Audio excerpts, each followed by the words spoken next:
Assalamu alaikum va rahmatullohi va barakatuhu qadrli do'stlar. Ramazon oyi muborak oy. Ham biz sizning bilan oldagi videolarda aytgan edik, Ramazon oyi ul muallim, o'qituvchi, bizni o'rata turgan o'qituvchi. Ham belgili madrasaga kirgan shogirdlar eng so'ngida o'qib bitirgach, olalar diplom. Ramazon oyinida diplomi bor. Ramazon oyi ismli madrasaning diplomi bek zo'r. Peygamberimiz alayhissalatu vesselam hadislerin birisinde ayta: "Man soma Ramazon imanan va ihtisaban g'ufira lahu ma taqaddama min zambihi."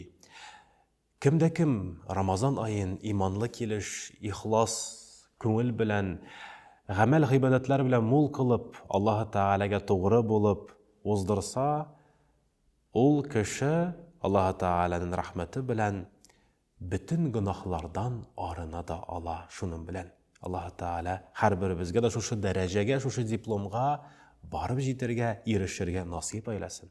Hem Ramazan ayı ayttık, ol medrese, emmedeki medresede nersedir iğrenirge deyiş biz. Nindi dersler aldık meken Ramazan ayında bu yılda. Hem şu Ramazan isimli medresenin en birinci dersi deyip aytardım. Ol Peygamberimiz aleyhissalatu vesselam hadisinde iske algan ders. İnna Allah la yakbulu min amali illa ma kana halisan lahu.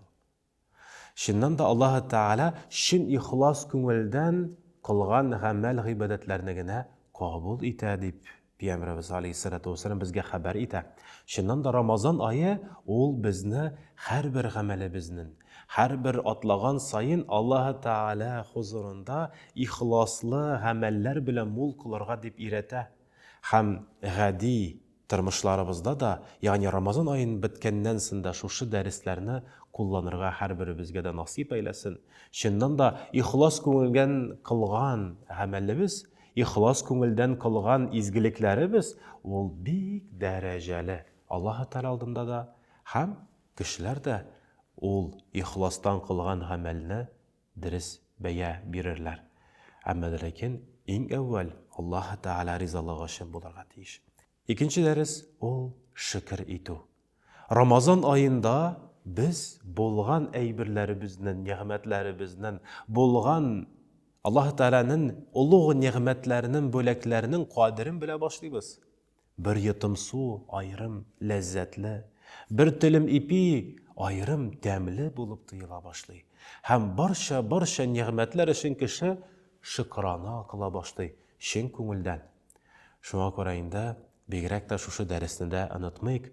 Gadati tırmışlarımızda da bulgan nimetlerinin, rizıklarının Allah Teala tarafından jiberilgen her birimizge de türlü böleklerinin kadirin bilip şin köngülden Allah Teala'ga rahmetli bulgan bendeler arasında buluğun nasip eyleseydi.